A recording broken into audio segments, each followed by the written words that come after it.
બીક લાગતી એટલે અમે ભાઈ એકવાર તો જોયું હતું કે ભાઈ એક ભાઈ આમ આખામાં વેશ આખો થોડુંક આમ ખરાબ ને પાછા દાંત આવ લાલ લાલ ને એકવાર જોયું ને વાહે જોયો તો બધા લીટી થયા હતા. એના પછી અહીંથી કોઈ દેખાતા નહીં. અમે સિટીમાં તો બધા ડેલા ને એવું બધું કહે, પણ આને કહેવાય જાપો.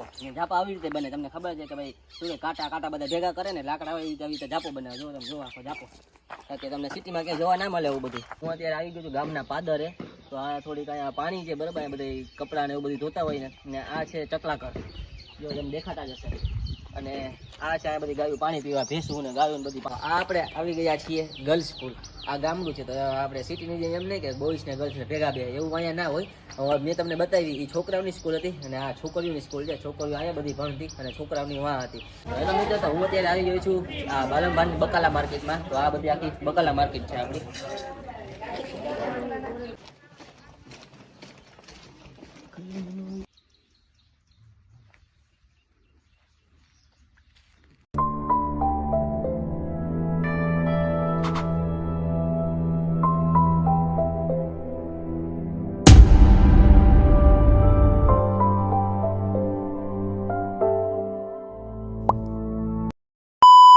હેલો, તો કેમ છો તમે બધા? તો તમે અત્યારે જોઈ રહ્યા છો ગામડાની મોજ અને મારું નામ છે ચિરાગ રામદત્તી. તો આપણે જામનગરથી દૂર 70 કિલોમીટર આપણે આવી ગયા છીએ બાલંબા ગામે. તો બાલંબા ગામ કેવું છે તો હું તમને બતાવીશ. કેવી જગ્યા છે, સારી જગ્યા, મંદિર છે, ઘણું બધું જોવા જેવું છે. તો તમે બન્યા રહેજો, હું તમને નવા સ્થળ બતાવતો રહીશ.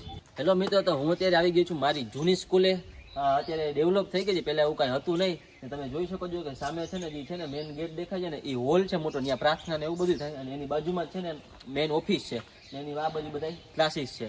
આ છે બોયઝ સ્કૂલ અને સામેની બાજુ છે એ ગર્લ્સ સ્કૂલ છે. પણ અત્યારે હમણાં જાણવા મળ્યું છે કે બે એક સાથે થઈ ગયું છે અત્યારે, મતલબ ગર્લ્સ ને બોયઝ બે અહીંયા જ બધા ભણે છે બધા. તો આ આપણે આવી ગયા છીએ ગર્લ્સ સ્કૂલ. આ ગામડું છે, તો આપણે સિટીની જેમ એમ નહીં કે બોયઝ ને ગર્લ્સ ને ભેગા બે એવું અહીંયા ના હોય. હવે મેં તમને બતાવી એ છોકરાઓની સ્કૂલ હતી અને આ છોકરીઓની સ્કૂલ છે. છોકરીઓ અહીંયા બધી ભણતી અને છોકરાઓની વાં હતી. તો આવું બધું છે. તો અહીંયા જુઓ, તો જોઈ શકો અત્યારે તો બંધ થઈ ગઈ છે. પહેલાં તો ત્યારે બધી ગર્લ્સ ને બધું હતા ને છોકરા ઓલી બાજુ ને છોકરીઓ આ બધી. ગામડું છે તો ગામડામાં તો આવું જ હોય. હું અત્યારે આવી ગયો છું મહાદેવના મંદિરે અને બાજુમાં બહુચરાજીનું મંદિર છે અને એની બાજુમાં શનિદેવનું મંદિર છે. અને આ મંદિર આ ગર્લ્સ સ્કૂલની એક્ઝેક્ટ સામે છે.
લઈ લેજો એકાદ બે કેમ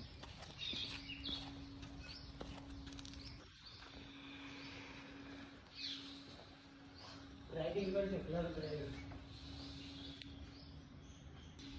હાલ લો બેટા પાણી પીતો તો ભરી લે ક્યાં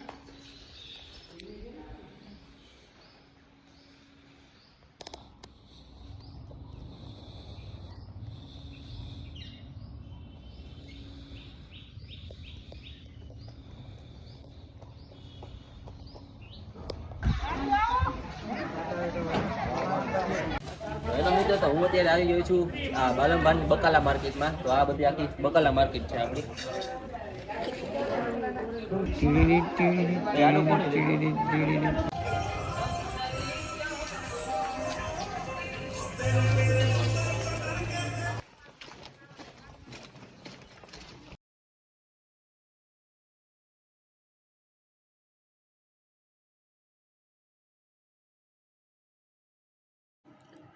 તો મિત્રો અમે લોકો આવી ગયા છીએ ગામના પાદરે. આ બાજુ પાણી છે, ત્યાં બાજુઓ કપડાં ધોતી હોય છે અને આ બાજુ છે ચકલાઘર અને આ બાજુ છે ગાયો ભેંસોનું પાણી પીવાનું પરબ. અહીંયા ગાયું અને ભેંસું પાણી પીવા આવતી હોય છે. તો પાદરેથી અમે લોકો નીકળી ગયા છીએ અને ઓથીપીર દરગાહ જવા માટે નીકળી ગયા. તો બધી જગ્યાએ સિટીમાં ડેલા અને એવું બધું કહે, પણ આને કહેવાય જાપો. જાપો આવી રીતે બને, કાંટા કાંટા ભેગા કરી નાખે, વચ્ચે રાખે અને લાકડાને જોઈન્ટ કરી નાખે. આને કહેવાય જાપો. સિટીમાં ક્યાંય એવું જોવા ના મળે એવું બધું.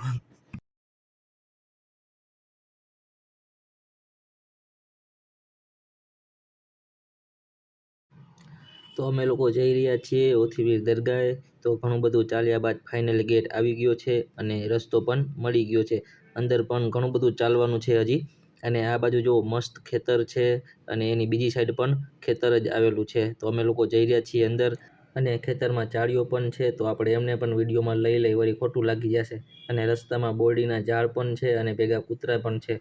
તો આ એક પાણીનો પંપ છે જેમાં બોલ ફિટ કરેલા છે અને નાનું તળાવ પણ છે. અને અહીંયા નાના છોકરાઓ બી રમી રહ્યા છે અને નાના છોકરાઓની રમવાની મોજ જ કંઈક અલગ છે. તો આપણે ખેતરમાંથી બહાર નીકળી ગયા ને આવી ગયા મહાદેવના મંદિરે. અને અંદર જતાં જ પાણીનો કૂવો છે અને અંદર પાણી પણ ભરેલું છે અને ઘણા બધા અહીંયા ઝાડવા છે. માહોલ બહુ શાંત છે, બહુ મજા આવી વાતાવરણ છે. હેલો મિત્રો, તો હું અત્યારે આવી ગયો છું સોમનાથ મહાદેવ મંદિર. તમે પાછળ જોઈ શકો છો, બરાબર. અને અહીંયા શું કહે, એવું સાંભળવા મળ્યું છે જ્યારે હું નાનો હતો ને ત્યારે કે રાતે 12 વાગે ને એટલે અહીંયા જો ડંકો વગાડે, ટાંગ ટાંગ ટાંગ ટાંગ. અને અહીંયા આ તમે જોઈ શકો છો કે આ થોડુંક ડરાવનો માહોલ છે. અહીંયા સામે પથ્થરનો ઘા કરતા ને તો સામેથી પથ્થરનો ઘા આવતો. તો અમે પછી બીક લાગતી એટલે અમે પછી એકવાર તો જોયું હતું કે ભાઈ એક ભાઈ આમ આખામાં વેશ આખું થોડુંક આમ ખરાબ ને પછી દાંત આવું લાલ લાલ ને. તો એકવાર જોયું ને વાહે જોયો તો બધા લીટી થયા હતા. એના પછી અહીંથી કોઈ દેખાતા નહીં અમે. તો આખો માહોલ એવો છે થોડોક કે તમે જોઈ શકો છો. આ બાજુ અને આ બાજુ થોડોક માહોલ બહુ ડરાવનો છે.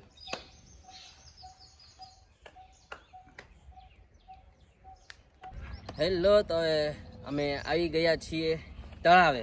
આ છે ગામનું તળાવ જ્યાં અહીંયા લોકો અહીંયા જો પગથિયા છે મોટા મોટા. તો ત્યાં કપડાં ધોવે ને બધું કરે. અત્યારે તો નથી ધોતા, કેમ કે જ્યારે હું હતો ને 15 વર્ષ પહેલાં ત્યારે અહીંયા કપડાં ને એવું બધું ધોતા. ત્યારે તો પાણી થોડુંક વધારે હતું ને અત્યારે તો બધું આ તૂટેલું પડ્યું છે. જો આ બધું તમે જોઈ શકો છો. તો આવી રીતે છે. આ બહુ લાંબી તળાવ છે, બહુ લાંબી છે તળાવ.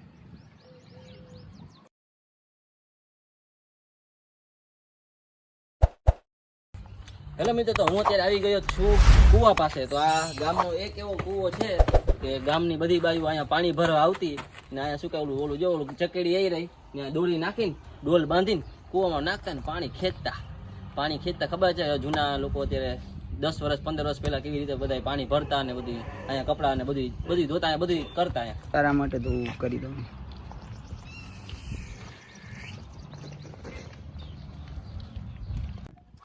હેલો મિત્રો, તો હું અત્યારે આવી ગઈ છું મારી હાઈસ્કૂલમાં. મતલબ કે 8 થી 12 લગીનું અહીંયા છે, બધા ભણાવે છે, બરાબર. કેમ કે અત્યારે તો બંધ થઈ ગઈ છે. પહેલા ભણાવતા જ્યારે 1 થી 7 માં સ્કૂલમાં હતા ને અહીંયા હાઈસ્કૂલ કહેવાતી. આ તો તમે જોઈ શકો બહુ મોટી હાઈસ્કૂલ છે ને આની પાછળ બહુ મોટું મેદાન છે.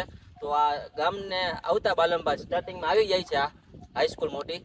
તો અમારું ગામ આ આવડું હતું, જેમને જે બતાવ્યું બધે અલગ અલગ બધા સ્થળો બતાવ્યા તમને, બરાબર. તો તમારા ગામમાં કાંઈ પણ આવા સ્થળો હોય કે જાણવા જેવા, બરાબર, કે આમ ના જૂનું મંદિર છે કાંઈ પણ હોય તો તમારું ગામનું નામ કોમેન્ટ કરી શકો છો. તો અમે ત્યાં પણ આવશું ને ત્યાં આવીને પણ વિડીયો બનાવશું. તો લાઈક, કોમેન્ટ, શેર, સબસ્ક્રાઈબ કરી નાખો. મળીએ નેક્સ્ટ વિડીયો.